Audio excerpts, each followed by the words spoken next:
Now to a hot topic around kitchen tables and in locker rooms. We're talking about sports specialization.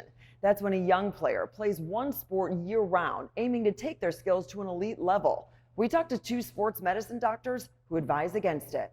When it comes to specializing in just one sport, injury risk is a real concern. We know that if you super specialize in a sport, particularly early on, that the risk of injury goes up anywhere by 30 to 50%. Dr. Nick Verma is the head team physician for the Chicago White Sox, and he says baseball is a prime example. We're starting to see Tommy John procedures, which we would be typically doing in college players, mostly minor league and professional athletes, now happening in kids as young as 12 or 13 years of age. And in fact, the majority of Tommy Johns are now done in patients under 18 versus patients over 18. Overuse injuries are one thing, but there's also mental health risks as well. Mentally, there can be some factors of burnt out, perfectionism. Dr. Kathy Weber says there's more and more research focusing on the impact of focusing on one sport. There's this whole drive thinking that if you specialize early, you're going to make it to the big leagues. And the reality is that's not being shown. There's zero scientific data or data if you look at progression of athletes over time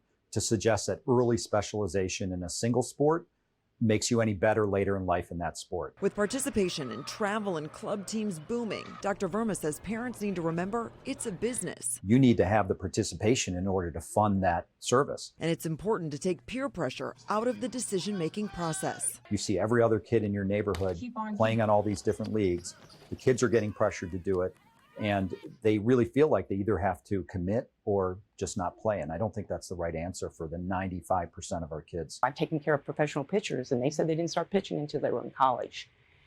So specialization later after puberty seems to be more of where we should be going.